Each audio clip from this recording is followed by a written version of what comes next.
Real estate warehouse development bonds అంటే, warehouses build చేయడానికి, investors నుండి money raise చేయడానికి ఇష్యూ చేసే bonds.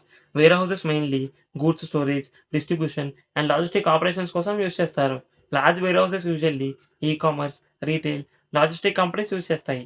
Example companies Amazon, Flipkart, IndoSpace. సింపుల్‌గా real estate developer warehouse project develop చేయాలని plan చేస్తాడు. Warehouses build చేయడానికి large funding కావాలి. Developer warehouse development bonds issue చేస్తుంది. ఇన్వెస్టర్స్ ఆ బాండ్ కొనుగోలు చేసి మనీ ఇన్వెస్ట్ చేస్తారు. డెవలపర్ ఆ మనీని యూజ్ చేసి లార్జ్ వేర్ హౌసెస్ బిల్డ్ చేస్తాడు. స్టోరేజ్ ఇన్‌ఫ్రాస్ట్రక్చర్ క్రియేట్ చేస్తాడు. లోడింగ్, అన్‌లోడింగ్ ఫెసిలిటీస్ డెవలప్ చేస్తాడు. ట్రాన్స్‌పోర్ట్ కనెక్టివిటీ ఇంప్రూవ్ చేస్తాడు. కంపెనీస్ వేర్ హౌసెస్ స్పేస్‌ని రెంట్‌కి తీసుకుంటాయి. Like Amazon, Flipkart. ఆ వేర్ హౌస్ రెంట్ ఇన్‌కమ్ నుండి ఇన్వెస్టర్స్‌కి ఇంట్రెస్ట్ పే చేస్తారు. బాండ్ మెచ్యూరిటీ టైమ్‌లో ప్రిన్సిపల్ ఏమో రిటర్న్ చేస్తారు. మినిమమ్ ఇన్వెస్ట్‌మెంట్ 10,000 నుంచి 1,00,000 వరకు ఉంటుంది. మాక్సిమం ఇన్వెస్ట్‌మెంట్ లిమిట్ ఉండదు. Retail investors, banks, mutual funds, institutional investors lakhs or crores వరకు ఇన్వెస్ట్ చేయొచ్చు. ఇంట్రెస్ట్ రేట్ 8-11% పర్ ఇయర్ ఉంటుంది.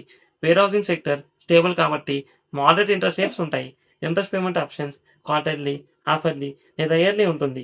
Warehousing projects medium term investments కాబట్టి common maturities 3 years, 5 years, 7 years. ఎక్కడ కొనాలి? Stock exchanges like NSC, BSC limited, online brokers లేదా trading platforms like Upstox, Zerodha. Developers new bonds issue చేసినప్పుడు banks లేదా brokers ద్వారా apply చేయొచ్చు. Advantages e-commerce growth benefit, stable rental income potential, fixed income investment, portfolio diversification. Disadvantages tenant vacancy risk, economic slowdown impact, developer financial risk, real estate market risk. ఇలాంటి financial topics కోసం ఛానెల్‌ని subscribe చేసుకోండి.